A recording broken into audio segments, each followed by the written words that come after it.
রিক্স and return. রিক্স and রিটার্নে এর আগে আমরা বি পার্ট শেষ করছিলাম এবং সি পার্টের 7টা ম্যাথ কমপ্লিট করছি।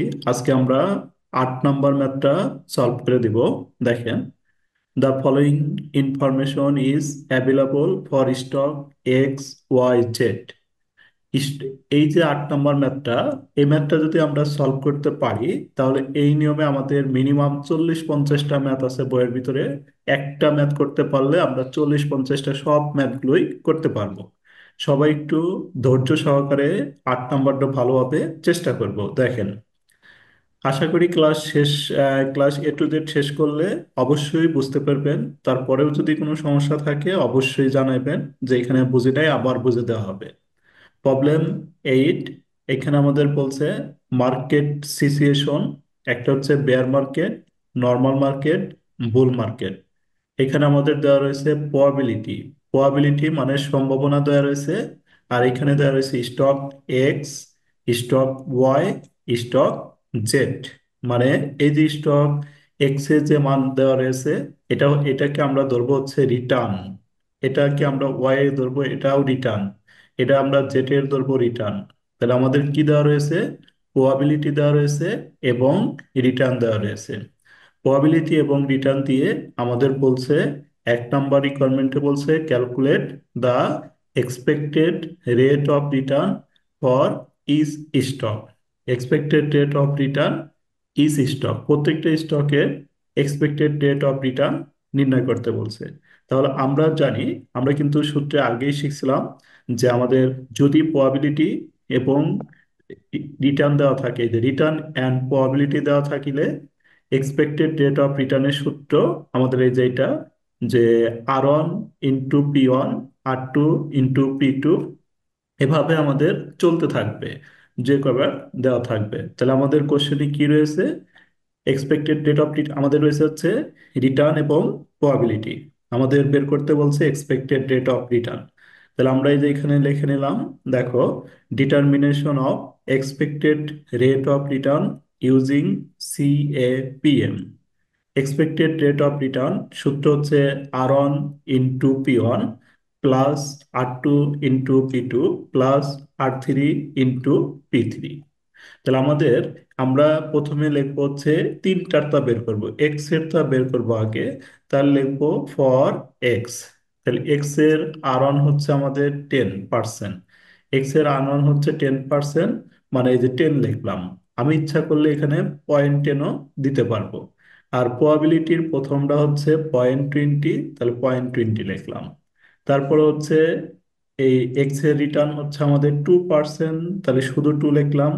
প্রবাবিলিটি হচ্ছে আমাদের 0.50 লিখলাম। তারপর আমাদের এক্সপেক্টেড রিটার্ন হচ্ছে আমাদের 16%, শুধু 16 লিখলাম। আর প্রবাবিলিটি হচ্ছে 0.30, তাহলে এখানে আমরা 0.30 বসাইলাম। এটার সাথে এটা গুণন দিব, গুণন দিলে আমাদের -2। এটার সাথে এটা গুণন দিব 1। তারপর এটার সাথে এটা গুণন দিব 4.80। তাহলে এখানে আমরা ক্যালকুলেশন করলে, যোগ বিয়োগ করলে 3.80 বের হবে। তাহলে আমরা লিখবো 3.80%। আর যদি আমি এখানে পয়েন্ট দিয়ে করতাম, এভাবে যদি করতাম, যেমন প্রথমটা হচ্ছে 10%, মানে আমি যদি লিখতাম 0.10, 0.10 ইন্টু এটা হচ্ছে 0.20, এভাবে যদি পয়েন্ট দিয়ে করতাম তাহলে আমাদের রেজাল্ট আসতো হচ্ছে 0.0380, 0.0380। এইটা আমাদের ফলাফল আসতো। এইখান থেকে আমরা কি করতাম? 100 দ্বারা গুণন করতাম। 100 দ্বারা গুণন করে পার্সেন্টেজে কনভার্ট করতাম, 3.80। এভাবে আমরা করতে পারি। তাহলে এইভাবেও করতে পারবো, এভাবেও করতে পারবো। তাহলে আমাদের এক্সপেক্টেড রেট অফ রিটার্ন কোনটা বের করলাম? আমরা এক্স বের করলাম। এবার সেম ভাবে এক্সপেক্টেড রেট অফ রিটার্ন আমরা ওয়াই বের করব। দেখো, আমাদের শুধুমাত্র আর এর মানগুলো চেঞ্জ। আর এর মান হচ্ছে এখানে 5, 8, 12। তাহলে আমাদের এই যে R1, তাহলে R1 হচ্ছে আমরা লিখলাম 5, R2, R2 হচ্ছে আমাদের 8, R3 হচ্ছে আমাদের 12। আর প্রবাবিলিটির মান কিন্তু একটাই আছে, এই যে প্রবাবিলিটি এটাই বসাবো, প্রবাবিলিটি এটাই বসাবো। প্রবাবিলিটি এটাই বসাবো। কেন এটা বসাবো? কারণ প্রবাবিলিটি আমাদের তিনটা স্টকের জন্য সেম প্রবাবিলিটি দেওয়া রয়েছে। এই প্রবাবিলিটি আমরা তিনটা স্টকের ক্ষেত্রে লিখবো। শুধুমাত্র এক্স এ যখন লিখবো তখন আর অন রিটার্নের মান চেঞ্জ এটা হবে, ওয়াই লিখবো রিটার্নের মান এটা হবে, জেড এ লিখবো রিটার্নের মান এটা হবে। তাহলে expected rate of return X, expected rate of return Y, expected rate of return Z. এই তিনটা কি আমরা বুঝতে পারছি কিনা, না হলে আবার বলবো বলেন। এক্সপেক্টেড রেট অফ রিটার্ন এই রিকোয়ারমেন্টটা কি আমরা ক্লিয়ার হয়েছি নাকি আবার বলবো? স্যার বুঝছি। অন্যরা একটু বলেন ভাই, আমরা কি সবাই বুঝতে পারছি expected rate of return? G sir. আচ্ছা, তারপরে আমরা কি করব? 2 নম্বর রিকোয়ারমেন্টটা আমাদের বলছে calculate standard deviation for each stock. তাহলে স্ট্যান্ডার্ড ডিভিয়েশন আমরা রুট দিয়ে করতে পারি অথবা ছক দিয়ে করতে পারি। আমরা স্ট্যান্ডার্ড ডিভিয়েশন রুটের মাধ্যমে করতে পারি, অথবা আমরা ছকের মাধ্যমে স্ট্যান্ডার্ড ডিভিয়েশন করতে পারি। যার যেটা ইচ্ছা, আপনি রুটের সাহায্য নিতে পারেন অথবা ছকের সাহায্য নিতে পারেন। আমি নিয়মের ভিতরে নিয়মের যে শীট দিছি আমরা ওই নিয়মের ভিতরে দুইটাই দেখাচ্ছি, দেখেন। আর তারপরে যদি দুইটাই দেখা দিতে বলেন তাহলে আবার দুইটাই দেখা দিব, সমস্যা নাই। তাহলে আমরা স্ট্যান্ডার্ড ডিভিয়েশন এই সূত্রে যে রুট দেওয়া যদি করি, তাহলে বড় করে একটা রুট দিব। রুট দিয়ে লিখবো R1 minus ER bracket close, এর উপরে ক্যাপ 2 ইন্টু P1। তারপরে R2 মাইনাস ER2 এর উপরে স্কোয়ার ইন্টু P2। তারপর R3 মাইনাস স্কোয়ার ব্র্যাকেট দিয়ে স্কোয়ার ইন্টু P3। তাহলে R1 আমি এখানে লিখছি হচ্ছে স্টক এক্স। তাহলে কি করব? R1 হচ্ছে আমাদের বের হয়ে, R1 হচ্ছে এই যে আমাদের দেওয়া আছে হচ্ছে -10। তাহলে এখানে লিখলাম -10। Expected rate of return, expected rate of return আমরা কোথায় বলো? Expected rate of return x এ আমরা বের করছিলাম। কত বের করছিলাম? এক্সপেক্টেড রেট অফ রিটার্ন আমরা এক্স এ নির্ণয় করে নিছি হচ্ছে 3.80%। তাহলে আমি এখানে 3.80 দিলাম এক্সপেক্টেড রেট অফ রিটার্ন। দেওয়ার পরে আর উপরে স্কোয়ার দিলাম। আর প্রবাবিলিটি হচ্ছে আমাদের এই যে 0.20।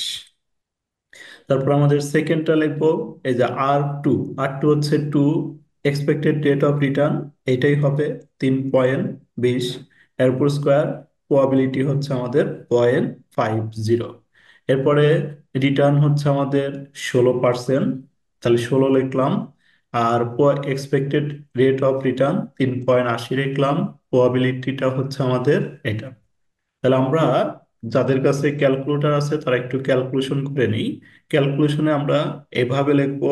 প্রথমে হচ্ছে আমরা এভাবে তুলবো, আমাদের দেওয়া রয়েছে -10।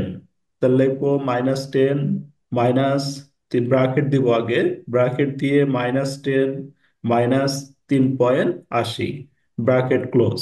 এর উপরে লিখবো হচ্ছে পাওয়ার বা ক্যাপ পাওয়ার 2, পাওয়ার 2 দিয়ে একটা সমান সমান দিব। তাহলে এটা থার্ড ব্র্যাকেট দিয়ে তুলবো। তোলার পরে হচ্ছে থার্ড ব্র্যাকেট বা ফার্স্ট ব্র্যাকেট যে কোনো ব্র্যাকেট দিয়ে তুলবো। ক্যাপ বা পাওয়ার 2 দিব, দেওয়ার পরে সমান সমান দিব। যেটা আসবে তার সাথে গুণন হচ্ছে 0.20 দিব।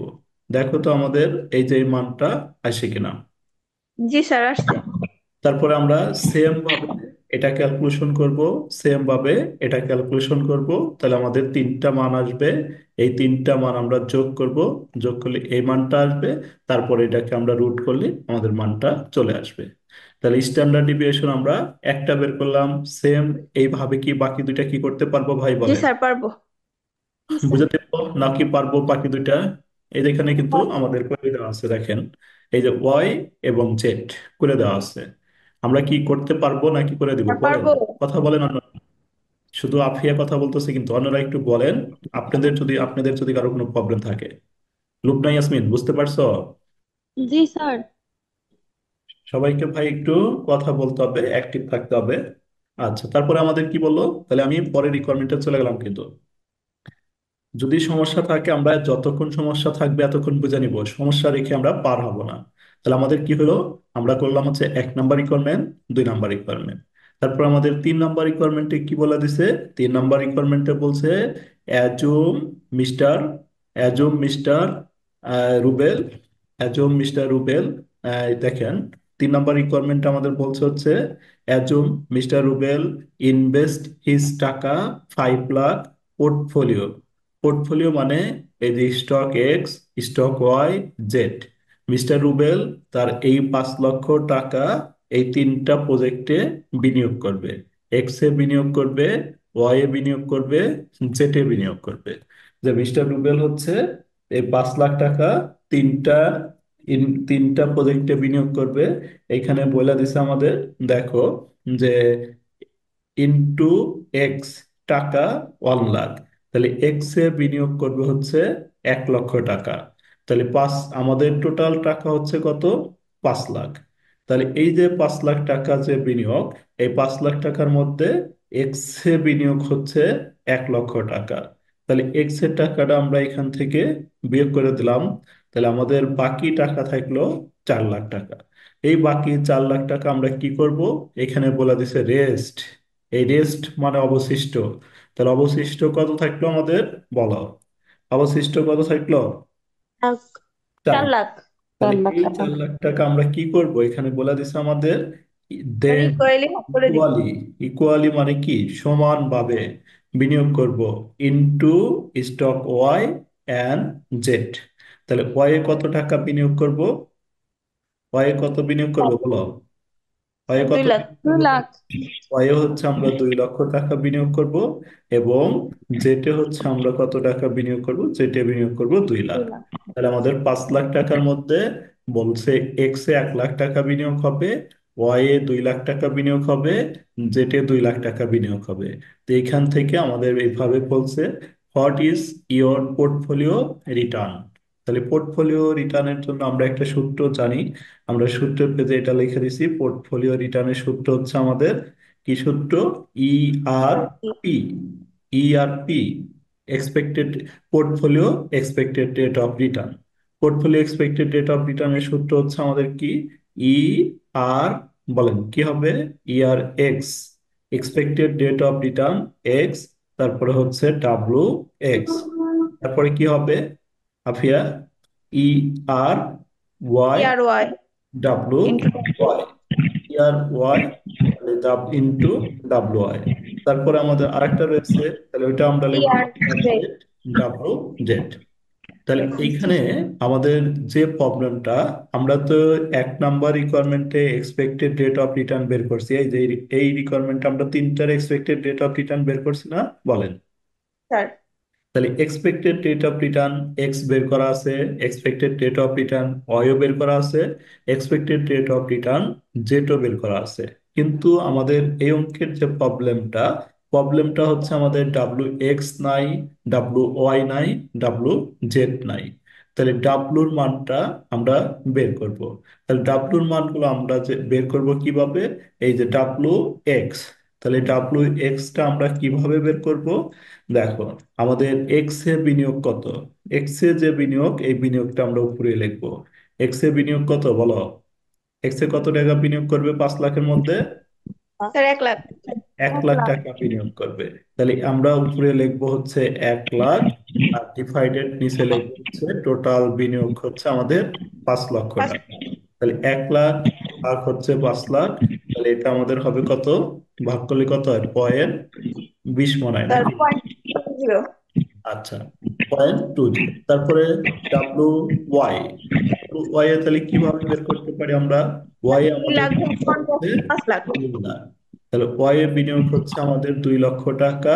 আর হচ্ছে আমাদের টোটালটাই নিচে থাকবে, টোটালটা হচ্ছে 5 লাখ। তাহলে এটাও আমাদের বের হবে হচ্ছে 0.40। তারপর আমাদের ডাব্লু জেড। ডাব্লু জেটেও আমাদের কি, যেহেতু জেটেও বিনিয়োগ 2 লাখ টাকা, তাহলে কি 0.40 বের হবে না? বলো। স্যার। স্যার। আতিয়া, আতিয়া, জি স্যার। এবার কি বুঝতে পারছি নাকি সমস্যা হলো? এই যে দেখেন, আর পুরাটুকু দেখেন। এই যে এভাবে লিখবো আমরা: determination of portfolio expected rate of return and that W X. X এ বের করছি, এক্স এ 1 লাখ টাকা, টোটাল বিনিয়োগ হলো 5 lakh, 0.20। W Y, W Y এ বিনিয়োগ করছিলাম আমরা হচ্ছে 2 lakh, 2 lakh by 5। W Z 2 lakh, 2 lakh by 5 lakh. তারপর আমরা কি লিখছি? We know that expected portfolio expected rate of return, সূত্র লিখলাম E R X X plus E R Y W Y plus E R Z W Z. E R X এটা আমাদের বের করা আছে, আর ডাব্লু এক্স হচ্ছে এই যে উপরে বের করলাম। ইয়ার ওয়াই এটা আমাদের 1 নম্বর থেকে নিয়ে আসবা, ডাব্লু ওয়াই হচ্ছে এই যে এখান থেকে নিয়ে আসবা। ইয়ার ওয়াই ইয়ার ওয়াই হচ্ছে আমাদের 1 নম্বরে বের করা আছে। ইয়ার জেড 1 নম্বরে বের করা আছে, ডাব্লু জেড এর মান হচ্ছে এখান থেকে নিয়ে আসবো, নিয়ে ক্যালকুলেশন করব। এখানে সুন্দরভাবে লেখা দেওয়া ছিল দেখো, মোট বিনিয়োগ হচ্ছে 5 লক্ষ টাকা হতে স্টক এক্স এ 1 লাখ টাকা প্রদান করলে বাকি থাকিবে 4 লক্ষ টাকা, যা স্টক ওয়াই এবং জেটে সমানভাবে দিতে হবে। অর্থাৎ স্টক ওয়াই এ 2 লাখ টাকা এবং স্টক জেটে 2 লাখ টাকা। তাহলে আমাদের আহ, তারপরে হচ্ছে আমাদের কি, আমাদের আর কিছু রিকোয়ারমেন্ট চাই নাই। আমাদের আরেকটা রিকোয়ারমেন্ট বাড়তি বলতে পারে। আমাদের আরেকটা রিকোয়ারমেন্ট হচ্ছে যে এটা, এখানে আমি এক্সট্রা লিখে রাখছি যে অন্য অঙ্কে আমাদের বলতে পারে। তাহলে এখানে কি বলতে পারে? Determination of coefficient of variance. Coefficient of variance মানে হচ্ছে সিবি। তাহলে আমরা জানি সিবি ইকাল টু সিবি সূত্রটা আমরা এই যেটা পড়ছি, standard deviation divided ER into 100।